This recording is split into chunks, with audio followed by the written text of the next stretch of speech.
salle, sachant que même pour notre échange, nous avons 5 max 10 minutes, donc soyez brefs s'il vous plaît dans vos questions. Alors on dit que l'économie est à tout aujourd'hui. C'est peut-être vrai pour des très grosses entreprises. Au niveau des PME, des créateurs, il y a des tas de choses qui se font et qui butent sur le financement. Aujourd'hui, on ne crée plus forcément des entreprises industrielles, mais les entreprises qui se créent ont besoin de main-d'œuvre. Elles ont besoin de développeurs, elles ont besoin de prospecteurs téléphoniques. Or, une banque traditionnelle ne finance pas par un prêt des heures de main-d'œuvre. Qu'est-ce qui est proposé? Quelles sont les idées que vous avez sur ce sujet-là pour que ces entreprises, qui sont des projets viables, trouvent des financements pour pouvoir se développer? La NEF, nous, aujourd'hui, on accompagne à peu près 1500 entreprises qui sont des entreprises secteur écologique, social ou culturel, donc qui sont beaucoup de petites entreprises et qui effectivement ont des besoins de fonds de roulement et donc du besoin de financer donc leur création d'emplois, enfin leurs embauches, le temps que ça rentabilise. Donc ça, c'est ce qu'on appelle le besoin en fonds de roulement. Et pour ça, effectivement, il y a des outils BPI, etc., qui permettent de faire de la garantie pour du fonds de roulement. C'est vrai que dans notre regard à la NEF, en tout cas, on essaye de ne pas découper un plan de financement d'une entreprise et de lui dire « Ah ben ça on prend, ça on prend pas », parce que c'est la meilleure façon de faire échouer un projet, de dire « Ah ben non, mais ça, votre besoin, il n'est pas éligible à nous, faites-le financer ailleurs ». Et en réalité, une entreprise, il faut regarder son projet de manière globale et répondre à son besoin de manière globale. Donc effectivement, le regard qu'on porte sur une entreprise et surtout ne pas la sous-financer, parce que sous-financer une entreprise, notamment à son démarrage, c'est une meilleure façon de lui faire peser un risque sur sa pérennité.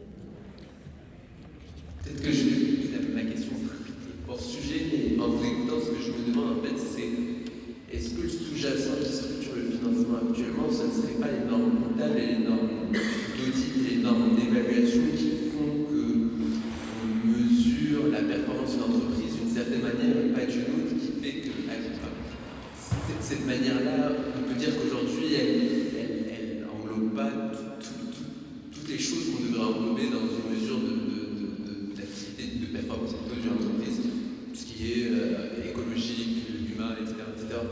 Donc est-ce que ça ne serait pas les normes comptables d'audit et d'évaluation qui font que le financement des entreprises fonctionne comme il fonctionne actuellement? Je peux dire un mot sur cette question. Il y a plusieurs niveaux. Ce que on essaye parfois de faire croire, c'est que l'économie, c'est quelque chose de parfaitement objectif. C'est-à-dire que le point de vue sur ce qui se passe est donné par la science économique. Mais en fait, le bon fonctionnement d'une entreprise, c'est quelque chose de très interprétatif. Il faut connaître les gens, il faut savoir quels sont les enjeux. C'est du sens, c'est de la signification.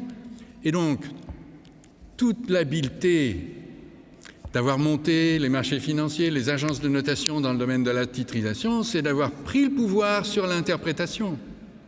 Comprenez ça? Et c'est ça l'enjeu de discours comme aujourd'hui. C'est de dire, attendez, il n'y a pas que la parole qui vient d'en haut. C'est-à-dire de noter telle entreprise, ou bien de noter... D'ailleurs, bon exemple, c'est que regardez ce qui s'est passé sur les agences de notation juste avant la crise. Elles notaient très bien l'immobilier et elles notaient beaucoup plus sévèrement les entreprises. Elles n'avaient rien vu, les agences. Et donc c'est bien qu'il y a du subjectif. Simplement, c'est pas si simple de retourner la chose. Et je pense que beaucoup de propos qui ont été donnés ici vous font comprendre que des liens directs sont souhaitables entre celui qui participe au projet en s'intéressant à ce projet particulier, plutôt que d'aller reverser ses risques sur les marchés et qui, de façon aveugle, regarderont si c'est dans telle catégorie ou dans telle autre pour attribuer le taux du prêt, puisque le risque va se traduire en un taux. Hein, ça répond à votre question? Sinon, c'est pour l'apéro. En tout cas, aujourd'hui, il y a beaucoup d'avancées sur la question de la mesure de l'impact des entreprises et donc de l'impact écologique et social. Et donc, il y a des outils financiers qui ont ce qu'on appelle... maintenant, il y a les contrats impact social, mais il y a aussi donc, les fonds impact investing. C'est effectivement tenir compte de l'intérêt financier et de l'impact des entreprises. Après, donc, effectivement, on n'a pas du tout parlé dans l'évolution du secteur financier, de tout ce qui était finance participative, mais c'est quand même des très gros volumes aujourd'hui. Donc il y a plein de plateformes de crowdfunding qui naissent mais qui vont disparaître parce que c'est des modèles économiques un petit peu instables. Mais donc cette question de effectivement la traçabilité et voire la transparence, à la NEF, nous on publie tous les financements qu'on fait. Donc c'est une façon aussi de répondre au lieu de juste être en train toujours de noter les entreprises et de c'est aussi montrer ce qu'on finance et pouvoir que l'épargnant puisse choisir que son épargne soit fléchée sur un projet.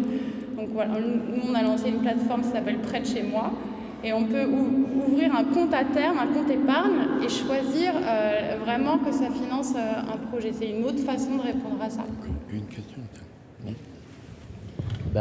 Merci. Je suis obligé malheureusement d'arrêter notre discussion maintenant puisque on ne veut pas offusquer les personnes qui vont